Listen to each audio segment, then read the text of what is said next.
Hello everybody, welcome back to my channel where we talk about skincare, grooming, and sometimes hair, so if that sounds like your thing, make sure you are subscribed. Also, come and follow me on Instagram where I post a lot of stuff you're not gonna see here on YouTube. And I do lives on there.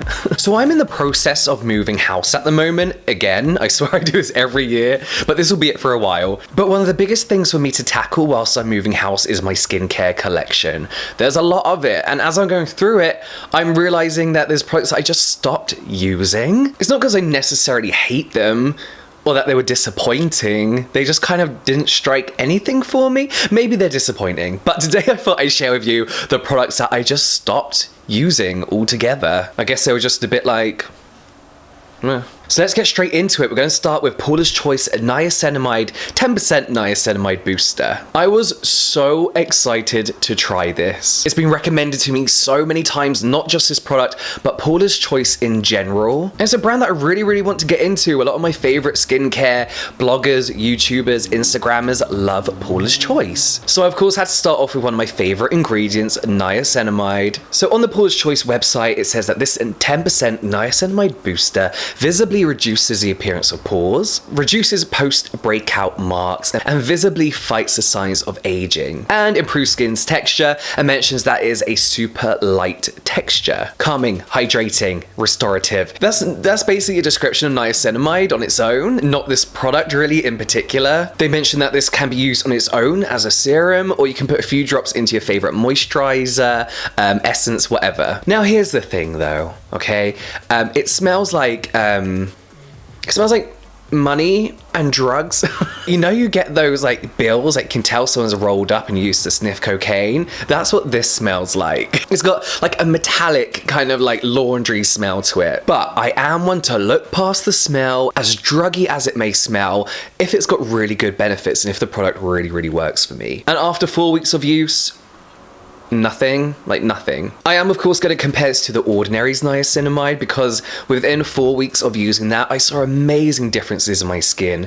Tone down of redness, pores did look a lot smaller, skin looked way more even, and I feel like the description of this product belongs to the Ordinary's niacinamide and not this. I carried on using it. 6 weeks later, still nothing at all. In fact, the positives that I was seeing from using a niacinamide were kind of like depleting in a way. I was using this as a standalone serum. I wasn't using it as a booster, dropping it in anything, because you have to kind of question the effectiveness of dropping a few drops of something into a product and rubbing it on your skin. I'm not really sure you're going to get the most coverage of that product if you put this in with a moisturizer. I don't think that's how it really works. So I just stopped using it. I just went back to the Ordinary and just stopped using it. And at £40 for this, compared to the Ordinary's £5, it's a bit of a rip-off, I have to be honest. Here's a product that I think I was surprisingly excited about, and that is actually the Kylie Skin Vanilla Milk Toner. If you remember my review, I actually ended up quite liking the toner, and it was one of the products I was more excited about. This toner actually has some pretty decent hydrating ingredients in that was going to give me the skin that looks as good as all the filters Kylie Jenner used on her Snapchat to advertise these products. I used this honestly for about 2 weeks after that review, and I was like,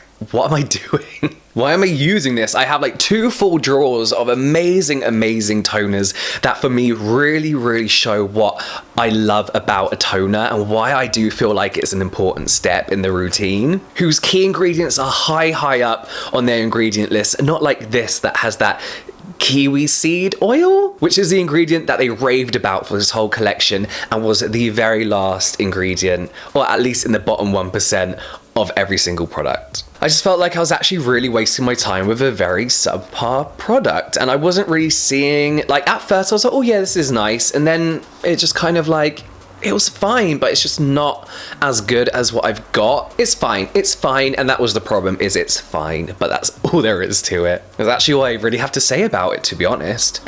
And I won't be reviewing any of her new collection because it's just coconut oil everything. Oh, let's talk about one that was really kind of like, I really wanted to keep using. This is the Laneige Special Care Seeker Sleeping Mask. I loved this when I first got this. For about 3 weeks, I was non-stop using it in the evening. This uses Cica forest yeast to help repair the skin. I actually loved how this made my skin look in the morning. I wake up with really not hydrated looking skin, but not dull looking skin. That is until it broke me out quite a bit. And I really put a lot of effort into whittling it down to this product that was breaking me out.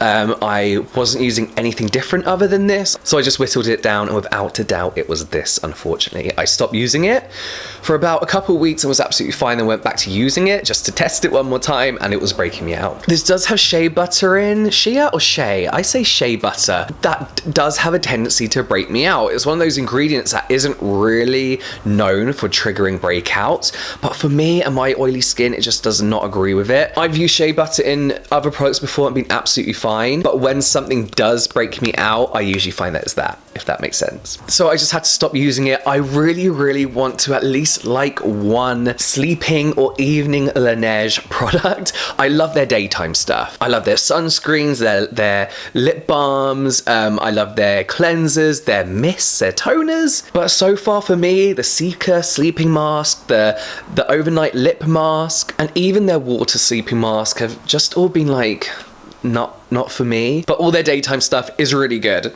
So let's talk about this one. This is E.L.F Jelly Pop Watermelon Jelly Cleanser. This is a perfect example of a brand winning me over with their packaging, their advertising, and their use of influencers. They just look good. All their products from this range look so good. Like, I will drink these and happily get my stomach pumped. Like, I absolutely love the smell and look of these. They just look so good. So of course, this is the range that basically all their skincare contains watermelon. They kind of really jumped on the bandwagon of watermelon in skincare.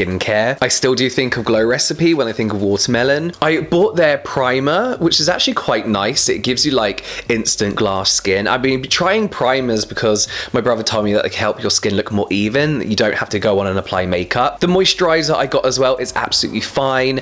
I'd probably stick it in like a going away bag and take it away for like a weekend. It's just like light and small and is fine. But the cleanser is very bland and not impressive at all whatsoever. I used for about 2 weeks and it just was not impressed at all. Like with any product, I usually give it about 4 weeks in general, is like a general fine time to see if a product's working for you or not. But after 2 weeks, I was just like, I can't use this anymore. I was actually going to do a whole video on this particular line from E.L.F, like reviewing it and my first impressions, but because I kind of just used it all for about 2 weeks and literally just got bored of it, I just scrapped the whole video. I couldn't really form an opinion on them. I was just like, I don't want to use these anymore. As I mentioned, the cleanser is very bland, but it's fine. It's got all the ingredients in that you'd expect to find from a normal cleanser. Got your panthenol, a couple of humectants, butylene glycol, and of course the presence of watermelon fruit extract. But even that isn't exciting enough to make it a good cleanser. It's got a lot of fragrance in as well, like the majority of their line actually, which doesn't massively put me off when it comes to the cleanser because you wash it off, but it's not, it's a very synthetic watermelon. I'm not saying cleansers need to be fun or exciting, but this did actually leave my skin feeling tight. It's meant to be hydrating and based on the whole glass skin, but you can't get good hydrated skin, glass looking skin, if the first step in the routine is going to dry you out. And they use a very unnecessary color in here. I believe it's red 40, which I guess gives it the pinky color.